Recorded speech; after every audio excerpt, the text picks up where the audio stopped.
Welcome back to Gay by Gay. Woo! You guys have no idea the process that we just went through. I don't know what happened. The sensitivity on the microphone got completely turned off, and Aliyah and I sat here for like 5 minutes trying to troubleshoot this microphone because I was terrified that it wasn't working, and I was like, what are we gonna do? What are we gonna do for content? Yeah. How are we gonna pull this off? We were like internally freaking out, and then Abby just picks it up and starts spanking it. I started tapping it, and then I looked at it. It was like recording the tiniest sound, and then it was like, oh wait, sensitivity. Mm-hmm. Yeah, it was, the sensitivity got turned off somehow, and it like just wasn't picking things up. So microphone is fine. Yeah. I spanked it, and it started working again. It was naughty. It was just being naughty. So. Sorry for the weird change in quality once again. In case you can't tell, we are back in Tracy's basement. Mm-hmm. You know, good old basement recording. Why not? Who needs a closet when you have a basement? Yeah, exactly. So here we are in a basement. Sorry for the echoes all around. But this is life. What are we going to do? Our recording space has been compromised at this point. Yeah, that's a good way of phrasing it. So what are we talking about today? Now that we've solved the mic issue? Baking and our numerous baking mishaps. Baking. Oh, where do we begin? Well, you bake more than I do. I do. I bake a ton. I know. I mean, for me, it kind of started off like, my sister and I started baking with my mom when we were quite a bit younger. Mm-hmm. So I've always kind of had more of an affinity for baking than I have for cooking. Honestly, it kind of throws me off whenever people are like, oh, I can cook, but I don't know how to bake. Especially because I kind of feel like with baking... See, cooking intimidates me more because it's like, oh, you had a bit of that and a bit of that. Mm-hmm. It's to taste. And I'm like, that intimidates me. Yeah. You look at me, you say, in baking, oh, half a cup or half a teaspoon. Mm-hmm. I'm like, it's an exact amount. How do you screw that up? Yeah. It's going to come out the exact same way every time. Mm-hmm. Heaven forbid, maybe it'll give you, like, scale measurements, and then you need to use a scale to weigh things even more specifically. Yeah. I'm just like, how do you screw that up? I don't know. I think some people just don't have the gene to realize that the amount that it says is the amount that you put. I know I have that gene where I'm just like, I think you just throw things in. I think that's just called reading comprehension. It's literally just reading it. Following directions. It's literally just add half a teaspoon of salt. Oh God, what do I do? I don't know how to do this. Like, I mean, there is things like over mixing and stuff where you can. But there are so many recipes that don't involve that. Like people are like, oh, I'm scared to make a box cake. Yeah. And I'm kind of like. That I don't understand. You add the eggs, you add the oil, and stir. You stir. There is no such thing as over whipping a box mix. Yeah. I'm kind of like, hello? Like, how did you mess that up? Even then, you can buy, like, tinned frosting or whatever, so I'm like, what are you worried about? Like, what's the problem here? But, I don't know, maybe that's just me, but I definitely do a lot of baking. I tend to go more with sweet baking than savory baking, just because, you know me, I have, like, as much as I may have an eating disorder, I have the world's worst sweet tooth. Mm-hmm. So, I tend to stick to, like, sweeter products. Mm-hmm. But recently, probably within the last 6 months or so, I've been getting into a lot of bread baking and baking with yeast. I was always terrified of yeast before, just because technically it's alive and you need to, like, take care of it properly and everything, and not, you can't add cold liquids, but you also can't add hot liquids because you're going to kill the yeast. And I'm like... Now you're expecting me to keep something alive long enough for it to, like, do something? Are you kidding me? I can barely keep myself alive long enough to do something. This is off topic, but do you know what a SCOBY is? Yes. A SCOBY? I love SCOBYs. SCOBY is like the organism that lives on kombucha. The being. It's like a gelatinous thing, and it's so scary and, like, amazing. Like, it looks like a flesh-colored placenta. Yeah, it's kind of so disgusting, but I love it. I'm like, wow. Honestly, it sounds weird, but I would almost refer to it as bacteria baking. It is bacteria. It's bacteria baking or bacteria cooking, whether it's fermentation or whether you're working with yeast or something. Yeah. I would say it's definitely a little more intimidating. One of the few things I have not gotten into is sourdough. Because you have to, like, keep that starter alive. Or, like, making your own yogurt. Because I've considered, you know how much I love yogurt. Yogurt's good. I've considered making my own, but... I mean, honestly, if it weren't for the fact that my cats yell at me when I don't feed them, I'd probably forget to feed them. I forget to feed myself in a lot of cases. Well, it's not that I forget. It's more that I choose not to feed myself, but whatever. But just the idea that there's something living inside of my fridge that I need to feed, I think the worst thing that I ever found was like a moldy jar of like old pasta sauce that accidentally got pushed to the back of the fridge. That thing, I think, was growing eyes. I was very concerned about that thing. I love that sort of stuff though. Like it was a science experiment in a jar. I don't think it was even pasta sauce anymore. One time we had this container of like, I don't know, it was like strawberry rolls or something that we got at the store. And sugar. Yeah, sugar and yeast. Oh no. They went moldy like right away. And I'm like, Mom, we should keep these in the container just so that we can watch the mold grow.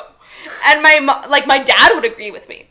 My mom was I'm pretty sure your dad has his own like mold colony growing on his back. Yeah. So. He may actually be a sloth. He may have algae growing on him. He needs more mold to feed his back colony of mold. My dad is a shrimp. He needs to feed on it. So I don't know how we've gotten from the topic of baking to the topic of like my mold father growing things in our fridge. But my experience is baking. As I said, tending to stick to a lot of sweet stuff. Just getting into bread baking and everything. I've gotten really good at making breads and bagels at this point. Bagels, so good. Bagels, really good.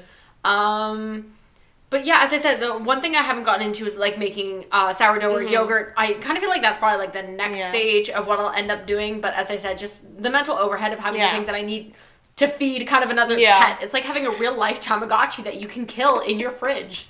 But then you could just start over. It's not like it's an animal. Well, that's the thing with the Tamagotchi, right? Even if it dies, you just press the reset button. It's just unfortunate with a starter because once you throw it out, you have to wait. I think it's like, a month growth period before it's kind of usable. Yeah. And even then, not gonna lie, I don't like sourdough.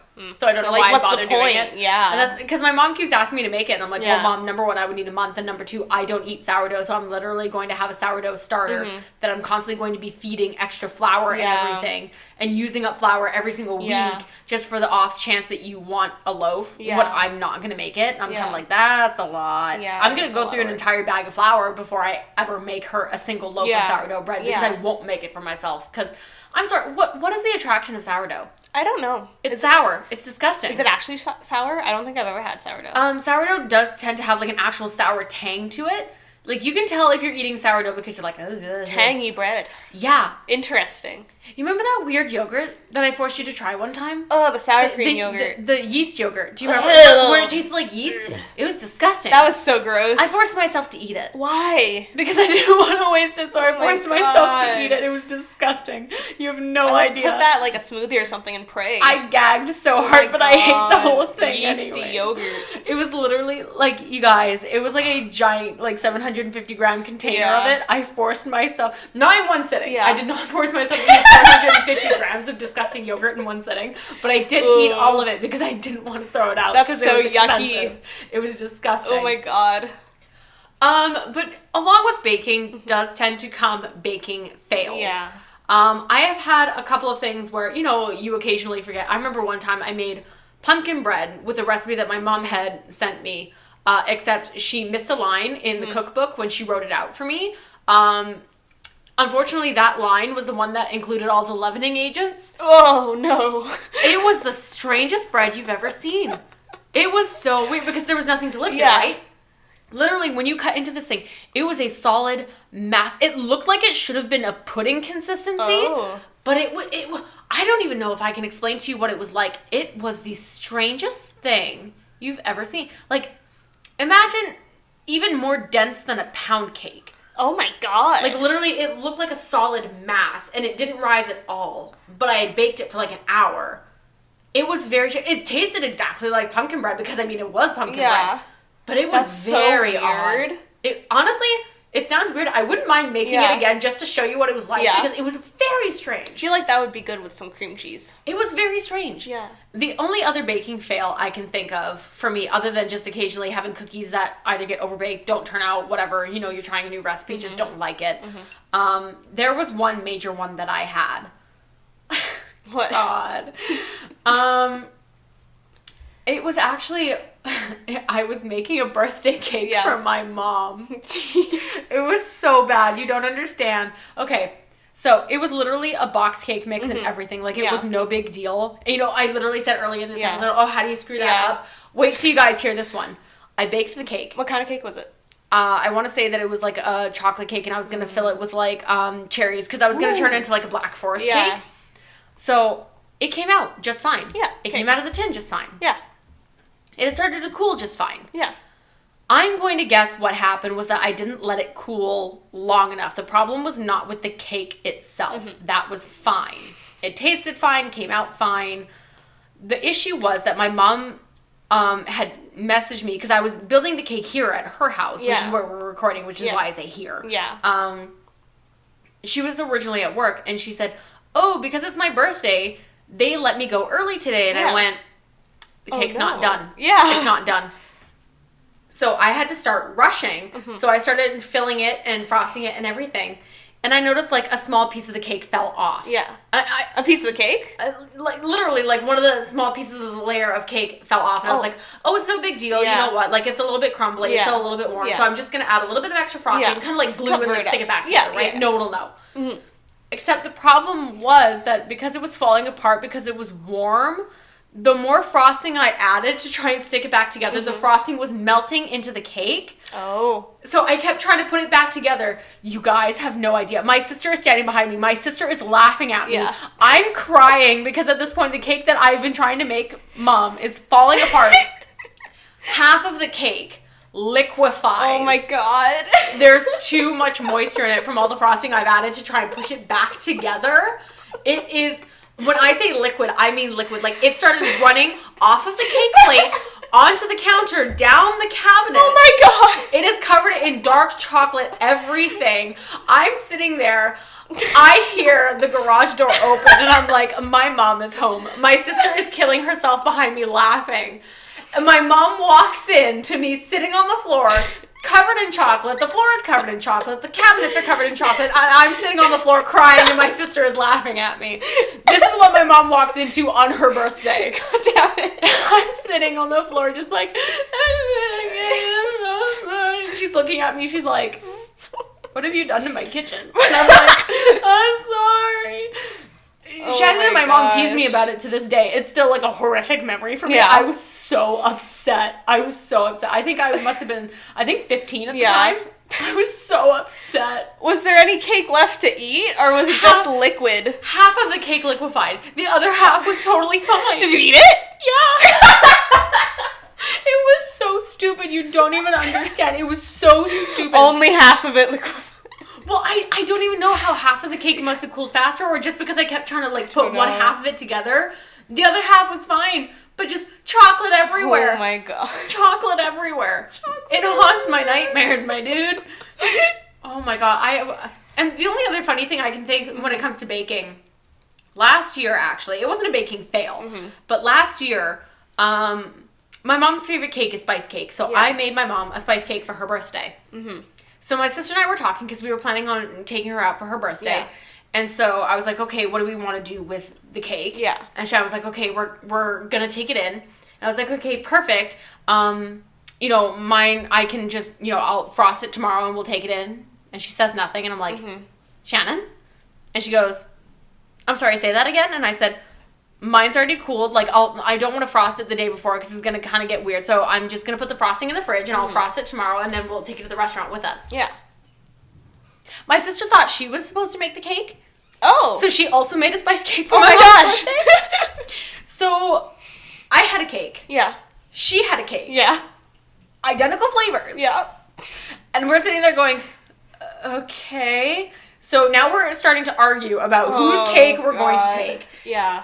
I ended up winning the battle because I had already made the frosting and she hadn't made her frosting yet. And I was like, you can put your fucking cake in the freezer. I have frosting that can't go in the freezer. So we're going to take my cake. Gosh. So literally, we end up taking my cake. And while we're at the dinner table, my sister goes, yeah, it turns out I also made you a cake. So you're going to have another identical cake in like 2 days. You have cake for about a month now. My mom's sitting there going, oh. Funny, because the doctor just told me that I need to cut down on my sugar because I'm pre-diabetic. And my sister and I are, like, surprised Pikachu face. We're looking at each other like, who's going to eat the cakes? So we're like, so now not only is mom telling us, oh, I really shouldn't have cake. Like, you know, it's like, oh, if it's once for your birthday, it's fine. But you really probably shouldn't have more. Yeah. So now we have this entire cake. And of course, both of them are 2-layer cakes. Yeah. So we're sitting here going, Mom shouldn't have more than one piece for like the next week, probably. Now there's not only one cake to deal with, but there's 2. I have an eating disorder, so I won't eat the cake. Yeah. My sister refuses to eat my cake because she made her own cake, and that's just the way my sister is. So now we're looking at each other and we're like, between us, we have literally like 1 3/4 cakes, and no one wants to fucking eat them. No one wanted to eat them. What happened to the cakes then? I ended up insisting that my mom take the spice cake I made home with her. I'm pretty sure she just threw it out and didn't tell me to save my feelings, but I'm pretty sure that's what happened. And then with my sister's cake, I don't know what happened. Wow. I don't know what became of that. It's probably still sitting in her freezer. She's probably planning. Because we've already talked about it this year, and my sister's like, I'm making the cake. And I'm like, okay, it's fine. Because I got to use mine last year, so it's fine. You make the cake. Like, happy birthday, Mom. You get 2 cakes and diabetes. Exactly. So that was a little unfortunate. But other than that, I haven't had many baking fails. That's good. You, on the other hand. I have more baking fails. So when we come back from break, we're going to talk about your baking fails. Because honestly, mine are a little bit funny. Yeah. Yours go into the hilarious category. So I'm kind of excited to talk about those. Yeah, they're pretty out there.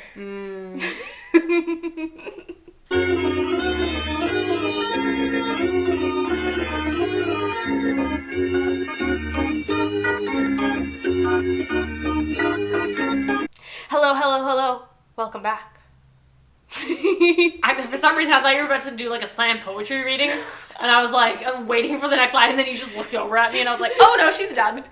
That's it. But yeah, I, in my infinite non-wisdom, have messed up baking sometimes. Sometimes it's been a while. Already, your mom kind of likes to kick you out of the kitchen. Yeah. She already doesn't really trust you in there. And honestly, given your history with cooking and baking, I don't blame her. Listen. You know what I think about a lot, actually? What? That one time that you were trying to make macaroni and you literally took it out of the cupboard and like the whole box fell apart and you ended up with macaroni all over the floor. That one was funny because it was right after I successfully made mac and cheese and then it fell all over the floor. That was an outside issue. Oh, like, I honestly don't know why I think about, like, you would think that it would have been, like, a funny thing and then I would have forgotten. Mm-hmm. I don't know why I think about it as often as I do. I just think about that picture you sent me with the macaroni box, like, the bottom having opened and, like, the macaroni all over the floor. I think about that way too often to be healthy. I don't know why I think about it as often as I do. I just think that unfortunate things happen to me. I don't think that I do anything. Okay, but that is where you'd be wrong. I want to start with this one time that isn't necessarily baking, but I think it's hilarious. So, when I was probably 8 or 9, I wanted to melt chocolate to put into yogurt. Oh my god, I remember this one. So I took a bowl, first of all, and we didn't have, like, a huge container of yogurt, because I was still in school at the time, and we didn't know about how, like, eco-conscious stuff works. So I took each like little vanilla yogurt cup and then emptied it into a bowl. I probably put like 3 or 4 in there. Oh yeah. And I was like, okay, I'll take a chocolate chips, I'll pour it into this plastic bowl from Dollarama. And then I'll put it in the microwave for probably like a minute or something because I'm dumb. And a child. In case anyone's wondering, you should only do about 30 seconds at a time at most, stirring in between so you don't scorch the chocolate. In a non-plastic bowl. Preferably, yes. Preferably don't use plastic. So I put it in the microwave, I set it up, and it starts going. I like your sound effects. Thank you. You know how I tell stories. I surely do. And then it's like, you know, how microwaves go, whatever. Is it a bee? No, it's a nuclear reactor, actually. Oh, it's a nuclear reactor. That's why it sounds like a mosquito.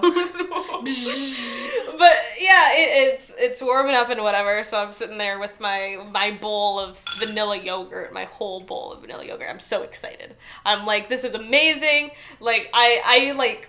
Is it weird that I cannot get over this idea of, like, yogurt and chocolate together? I hate that idea. Really? I hate that idea. When I used to go Disgusting. to elementary school, like, people would get, you know, like, around Halloween, you get, like, the snack-size chocolate bars. Yeah. The tiny Aero ones, because they have the bubbles in it. Yeah. You can crush it up really easy, and I've seen my friends, like, just open it and pour it into their yogurt. See, I think that's disgusting because, to me, yogurt is so much more tangy.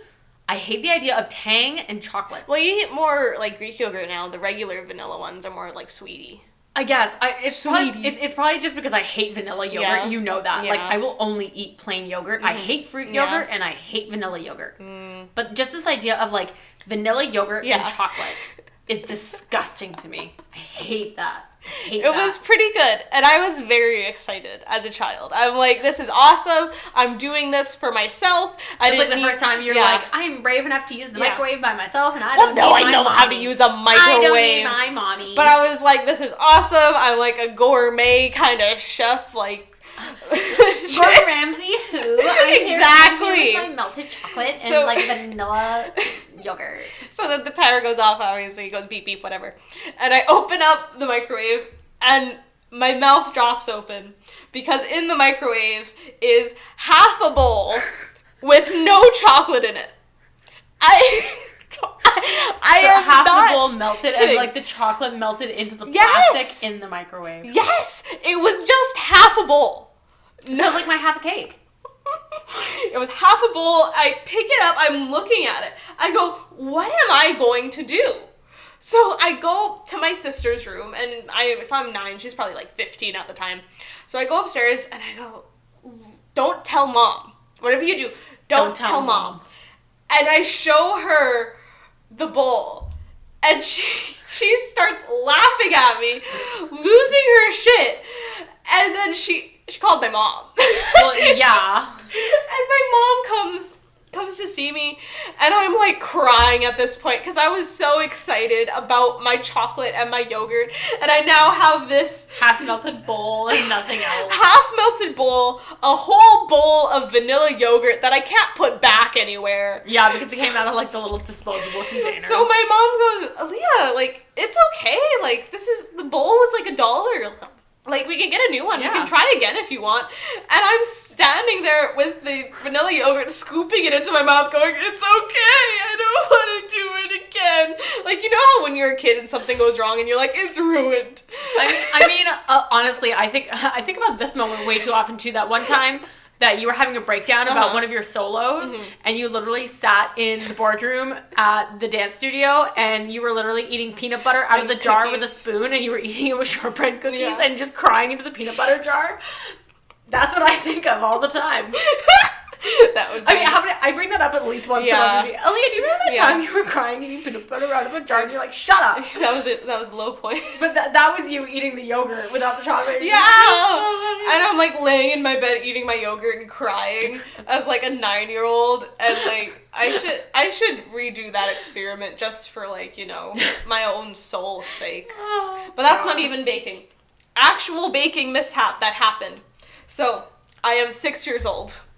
I am home with my dad because my mom is out. Honestly, I don't even. I know which one you're about to say. Yeah. I don't even attribute this one to you because you were 6. I know. It wasn't even your fault. Okay, it was not your fault. I know. But I feel like this one is really bad, you guys. Yeah. But it was not Aliyah's fault. Okay. I feel like bad things happen as long as I'm there, though. You're like the unlucky horseshoe. Yeah. I'm like the. You know how it's like. You know how it's like a 4-leaf clover? Yeah. You're like a 1-leaf clover. Just like the rest of the leaves got ripped off, and it's like, oh, well, that's unfortunate. That's you. You know how it's like, too many chefs in the kitchen spoils the soup or whatever? Yeah. I am the one that spoils the soup. You just walk into the room and just like everything bursts into flames. Yeah, like, I swear. You were the one, like, I remember watching a Liza Koshy video one time, and I remember watching her. She was doing one on cooking where, like, every time she tried to make anything, it caught on fire, and I remember her doing one with, like, a bowl of cereal, like, she turns around to get the milk and like the cereal catches on fire. That's you. Yeah. That's you in the kitchen. It is. Like you turn around and things just spontaneously combust. So I am 6 years old. My mom and my sister, they're at work. They're doing whatever. And they worked nights. And I was like home from school, whatever. With your dad, With my dad. And you weren't just like a 6-year-old at home alone. My dad is a notorious pothead. Always high. I still remember the time you discovered that. You were so shocked. I was so shocked. The rest of us knew. That was a story. I know. You were shocked. I was shocked. But I am 6 years old, and I go, I want to make peanut butter cookies for my mom and my sister when they come home. I mean, that's cute. Like a little 6-year-old, like, I want to make for mommy and sissy. Like, that's so cute. Yeah. So, and always I'm expecting my dad to say no, because, like, That was just it. That's his typical thing. Even now, that's his typical thing. Well, even with my mom when I was a kid, I had like 80,000 petitions of things we should do a day, and it was mostly no's. Yeah. So I go, Dad, let's make peanut butter cookies. And my dad says yes. So already you're shocked. This is amazing. This is the best day ever. Aww, so we go upstairs, and I pull out the cookbook that my mom makes banana bread from. It's like a Betty Crocker cookbook. Oh God, I have that too. Yeah. I have that same book. And so it's like an extended peanut butter cookies recipe. Yeah, it's not just like peanut butter. I was going to say, I actually know the recipe you're talking about. It's more complex. And my dad's like, okay, let's do this. And one of the ingredients. Your dad probably just wanted peanut butter cookies. True. No, probably. Your dad probably just wanted cookies, and so he agreed. So one of the ingredients was brown sugar, and I was like, oh, okay. I remember a couple weeks ago when I was helping my mom put groceries away, there was like a sack of brown powdery stuff, and my mom was like, that's brown sugar, Aliyah. And I was like, oh, okay. So I know what that is. So I go in the cupboard, I grab this powdery brown stuff. And I put it on the table, and my dad's like, what's that? And I'm like, brown sugar. And my dad's like, cool. So we put everything together. I'm just going to say here, rookie mistake, never trust a 6-year-old to identify your baking ingredients, please. No, not at all. Spoiler alert. So we make it up, put it into the pan or whatever, put it into the oven, it cooks, and we notice that it smells really weird. And I go, this doesn't smell good. Why is this smell not like smell peanut good? butter cookies? Yeah, and my dad's like, okay, it doesn't smell good. So we take it out once it was done, and then my dad's like, oh, okay, you can try one. And I take like a tiny little crumb and I try it. And I swear I almost throw up. And I'm like, this is disgusting. I'm like, Dad, these don't taste like peanut butter cookies. They taste really bad. And my dad's like, okay, give me one. And he was washing dishes, so I had to, like, pick one up, go over, like put it in his mouth. And he takes this huge bite. Oh. And he just chews it, and he's thinking, and he swallows it, and he goes, those are really bad. He swallowed it. Yeah. I know what the ingredient was, and I can't believe he swallowed it. My dad's been smoking cigarettes as well for years, so he has no taste buds. It's not like it was poisonous, though. Yeah, no, it's not poisonous. It wasn't poisonous. You wouldn't die, but it was disgusting. It was disgusting. I just can't believe he swallowed it without gagging. Yeah. And I'm like, I wonder what happened. We'll see when your mom Melina and my mom comes home. So they walk in, and the first thing, I'm like hiding because I wanted to like surprise them. The first thing my mom says when she walks through the door is, why does it smell like this in here? What is going on? It smells so bad. Yeah. And I'm like, we made cookies. And your mom was probably sitting there going, smells terrible. Yeah. Aliyah made cookies. Oh no. What happened? With my dad. Something has gone wrong. Something has gone horribly wrong. My dad, who never cooks. And I'm talking, even when my mom was in the hospital, never cooks. So they come in, they go, oh, okay, very good job. Like, thank you for making cookies. Little 6-year-olds sort of like pat on the back. You're feeling proud. And, well, no, I'm an asshole at this point because, like, I know these taste terrible. Yeah. I'm just like, try them. They're really good. Really good. So they both take a bite, and I think my sister spits it out, and so does my mom. And she goes, what is in this? And I go, I don't know. Like, there was this, like, powdery stuff that you said it was brown sugar. And she goes, Aliyah, that wasn't brown sugar. That was beef stock. Powdered beef stock. I'm like, huh? But you said it was brown sugar. And she goes, no, Aliyah. Brown sugar clumps up together. It's not like a powder. It's different. And she looks at my dad and she's like, how could you let this happen? How do you not recognize the difference between like powdered beef stock and brown sugar? Now I could probably. As an adult, like you obviously would know the difference. How do you look at like a gravy mix basically? Yeah. And then look at brown sugar and be like, yeah, that's the same thing. Now it's obvious. It looks identical. I can tell you that my dad is like 50 something now, and I can still tell you that he probably doesn't know what brown sugar looks like. God. Those were so gross. The beef stock cookies. Yeah. I still cannot believe that your dad swallowed any amount of cookies. He had no reaction at all while he was chewing on it. He was just like, those don't taste right. I would have gagged so hard. The biggest thing to me, honestly, so gross. I was sitting here thinking about this. Even before you put it in the oven, I'm shocked that neither one of you stole a little bit of cookie dough. and tried it. Like, do you know what I mean? Like, honestly, it's one of the biggest things. I know, I know you're not supposed to eat raw cookie dough, but y'all would be lying if you said you didn't try it. My mom, always scared us out of it. Y'all would be lying if you said you didn't try basically any sort of batter or any sort of sweet batter or anything. I think cake batter, whatever. Like, you'd be lying if you said you didn't try a little bit of it raw. To me, that's kind of how you know, like, yes, it's bad for you. Yeah. But that's how you know, like, along the way, if something has gone wrong, it will taste weird. I cannot believe that neither one of you tried even the smallest amount of cookie dough and went, this tastes like shit. I can't believe we put beef stock into cookies. Yeah. Yeah. And, like, if it was a regular recipe and you wouldn't need brown sugar, like, it would have been fine. Yeah. But beef stock. Beef stock. I cannot emphasize enough how bad the house smelled for a week. I mean, you have to think that with beef stock, the whole point is to, like, put it on the stove and, like... Make soup with it, make gravy with it, make something with it. You're not supposed to bake it. Yeah. So, like, burned beef stock. That's what my house smelled like. Burned beef stock. For, like, a week. It was disgusting. Especially because it's probably mixed in with, like, vanilla scent and, like, the scent of sugar and everything else. Like, and then you get the overriding beef stock smell. So you get what should be good mixed with beef stock. Yeah. Which is not good. At least my mom was nice about it because the next day we made actual peanut butter cookies. Your mom must have been like, oh, poor Leah. Yeah.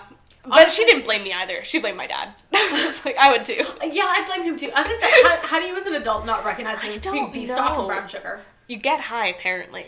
He probably was high when he was doing it. He literally just didn't recognize it. Honestly, the only other thing that makes me think about that, it wasn't my baking fail. Technically, it was one of my sisters, but it wasn't even my sister's. Once again, it was my dad. It's a dad thing, I swear. It's a dad thing, yeah. Except my dad wasn't unaware. He knew exactly what he was doing, and my dad was a prankster. It's where my sister gets it from.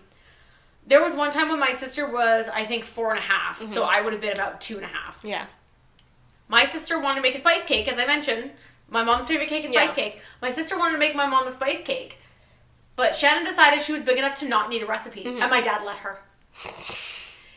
Great. So when my sister read spice cake, she started throwing in pepper and bay leaves and tarragon and thyme. She put in every spice in the cupboard. I don't mean sweet spices. I mean savory spices. And when it called for soda, what did she put in? Orange Crush. She didn't put in baking soda. She put in Orange Crush. Well, anything's baking soda if you put it into baking. Didn't you know? So this thing comes out. And then my sister, in order to frost it, just mixes icing sugar with water and puts a shit ton of food coloring in it and then drizzles it over the top. And my dad lets her present it to my mom on her birthday at the table. And my mom, being the mom that she was, ate it in front of my sister. I don't know how she did it. I don't know how either. Honestly, I think it's just a dad thing to be completely... Yeah. But again, I feel like your dad was unaware. My dad was fully aware. And he was laughing the whole time. He was like, this is going to be hilarious. That is hilarious. But let us know if you have any baking fails, if you have any cooking fails. We'd love to hear it because honestly, these stories make me laugh so hard. I love them. Oh my god. But that's all for this episode. Thank you so much for listening. Make sure you check us out everywhere else we make content, which is everywhere. We have a YouTube channel. Check out our vlogs. Oh yeah. And we hope that you take it day by day, guys. Bye!